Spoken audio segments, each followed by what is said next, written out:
Stephen, we both recently saw the same bit of news that we just happened to kind of be talking to each other about a second ago. The Congressional Budget Office, and this did happen a few months ago, the Congressional Budget Office was the victim of a pretty bad cyber attack. And and from what I saw, once the hacker got in, even though they knew the hacker was in, they couldn't get him out for like weeks. How can this happen? These threats are persistent. I mean, just speaking kind of more broadly, not exactly just to this specific case, but um, they're highly organized, especially the ones that are attacking critical infrastructure, governments, and defense contractors. You know, people with rich information that they want, or systems that they want to disrupt for political reasons, or for monetary gains, or just to be, just to give the U.S. a bloody nose. Um, but because of the level of organization and the virtually unlimited resources they have, um, it's really difficult to pin down. There's like reconnaissance teams that go in there, and just like they would in a coordinated military attack, they'll say, okay, this is where they keep the backups, and they'll put a little poker chip there, and they'll say, okay, this is where their security stack is. So like we're aware of these things, and they'll have an understanding of like the systems and tools that are used, how to get back in if a certain element is patched or closed. So like if they get in through exploitable Edge VPN software, or a Microsoft Exchange mail server, or some other technology like that, where they can basically, they can use the software's bug or exploit to get in. And then once the layered cybersecurity solutions that these entities have in place detect something, then they have to say, okay, well, you know what? It looks like all the breadcrumbs are leading to this system. So let's patch it. Let's close the hole. Let's prevent it. But a lot of that visibility is just centered on the edge, right? It's centered on the crime scene, right? Like, here's the hole in the wall that they broke in and stole the money from the bank. Well, in reality, these guys are lifting up pallets of cash from the roof, right? Like no one's looking Yeah. at it. And it was crazy. I mean, there were even other federal agencies that were sending around memos to their employees saying, "Don't email anything to anyone at CBO," Hmm. because they knew that it wasn't secure and they knew there was a risk that the same thing could come to them.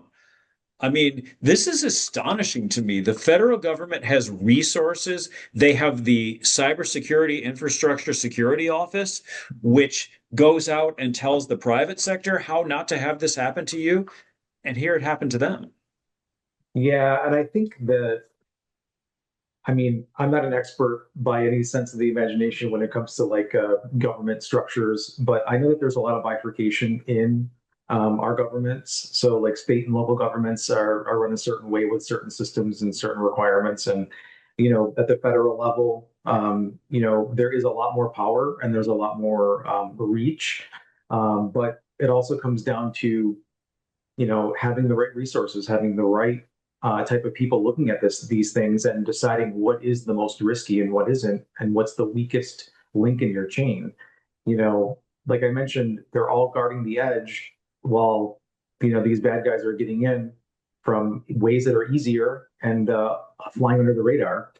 So, and a lot of these agencies too, like they're the directives that they're getting are like, okay, don't buy this software anymore because it's we have ideas that it's known compromised, or we have an inclination that there's a state threat actor that is mining data from these systems or whatnot.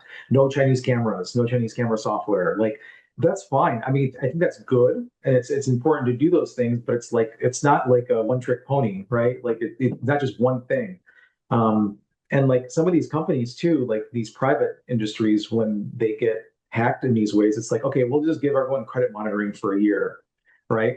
Well, Mhm. just like the incidents, these guys dwell for a long time, and they gather and collect information, and you're going to be protecting them, your identity of these victims for a year. But you know what? They might sit on that stuff for 3 years before they're acted on. Like Really? they're they get more information and then it's actionable.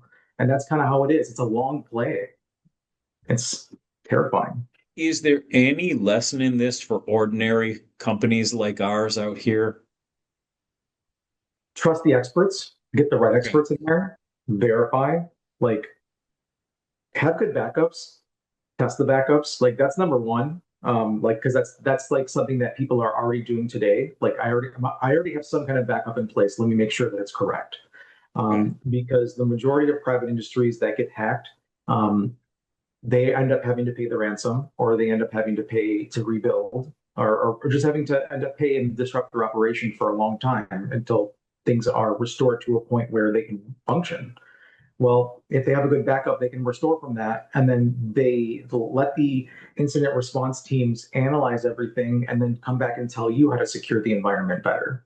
Like we always have a lessons learned call after any remediation or restoration engagement that we have. And I'm the one who's usually calling it because I've seen the other teams either lack in certain areas, or there's just certain elements that were like egregiously not done correctly here.